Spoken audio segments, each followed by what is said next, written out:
6 obat herbal tertulis dalam Al-Quran dan hadis. Sebelum kita lanjut, jangan lupa klik tombol subscribe dan aktifkan dulu loncengnya ya sahabat.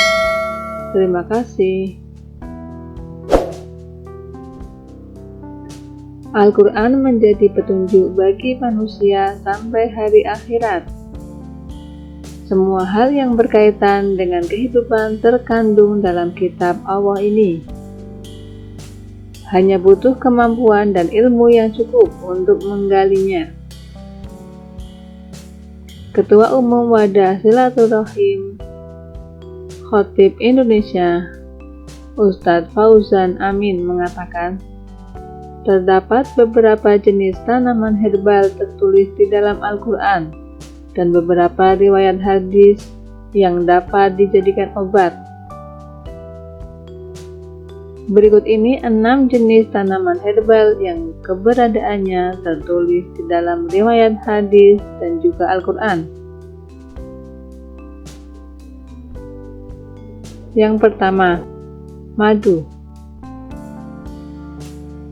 Selama ini khasiat madu dipercaya dapat membantu mengobati beberapa masalah kesehatan atau penyakit. Seperti dijelaskan di dalam surat An-Nahl ayat 69, yang artinya, kemudian makanlah dari tiap-tiap buah-buahan dan tempuhlah jalan Tuhanmu yang telah dimudahkan bagimu. Dari perut lebah itu keluar minuman yang bermacam-macam warnanya. Di dalamnya terdapat obat yang menyembuhkan bagi manusia. Sesungguhnya pada yang demikian itu benar-benar terdapat tanda kebesaran Tuhan bagi orang-orang yang berpikir.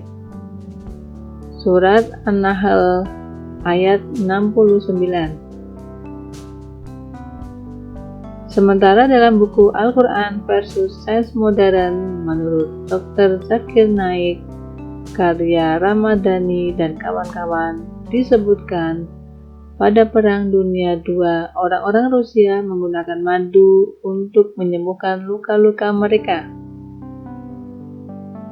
Kedua, jahe. Jahe juga tertulis di dalam Al-Quran, sebagaimana Allah Subhanahu wa Ta'ala berfirman, yang artinya, di dalam surga itu mereka diberi minum segelas, yang campurannya adalah jahe. Surat Al-Insan ayat 17. Sementara itu dikutip dari buku Pintar Sains dalam Al-Quran Mengerti Mukjizat Ilmiah Firman Allah, halaman 811-813, karya Dr. Nadia Tayyarah.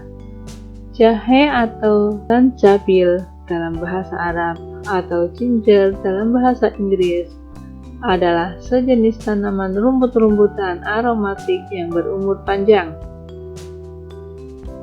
Di dalam buku tersebut disebutkan, Ibnu Masawih menyatakan jahe berguna bagi gangguan hati akibat cuaca panas ataupun dingin, mampu meningkatkan vitalitas pria dan mengobati gastritis pada lambung dan usus.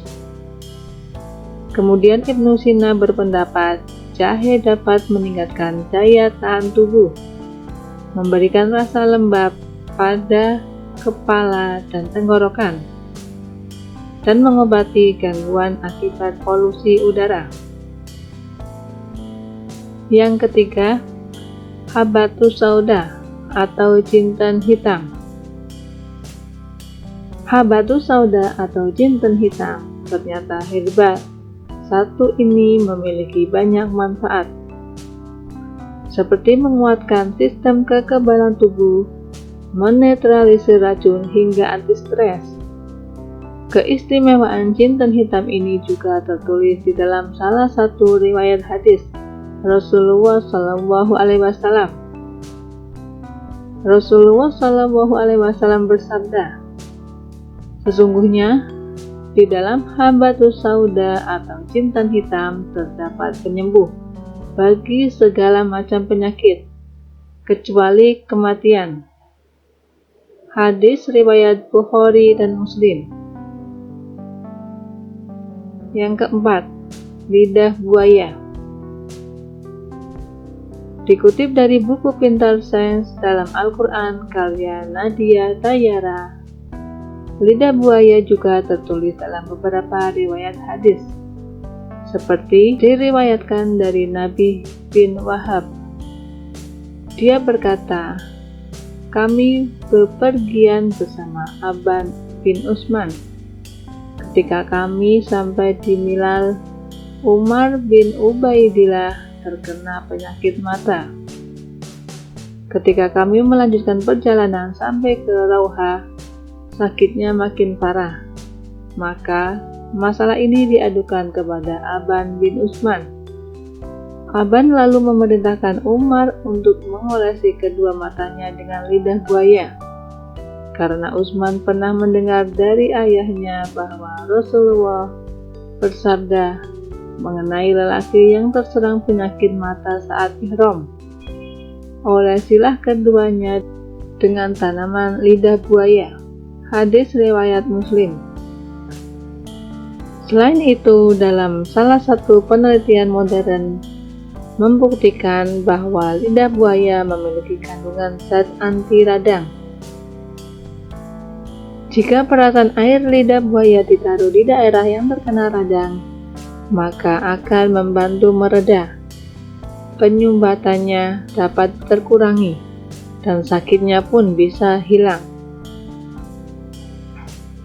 Kelima, buah delima. Delima tidak hanya dapat dinikmati sebagai jus atau campuran makanan lainnya. Buah satu ini juga memiliki manfaat dan keberadaannya tertulis di dalam Al-Quran. Allah Subhanahu wa Ta'ala berfirman, yang artinya di dalam keduanya ada macam-macam buah-buahan dan kurma serta delima. Maka nikmat Tuhan kamu yang manakah yang kamu dustakan? Quran Surat Ar-Rahman ayat 68-69. Keenam, siwak. Dilansir dari laman About Islam, bentuk siwak seperti sumbu. Nama lainnya dari bahasa Arab yaitu yudlik, artinya sikat gigi.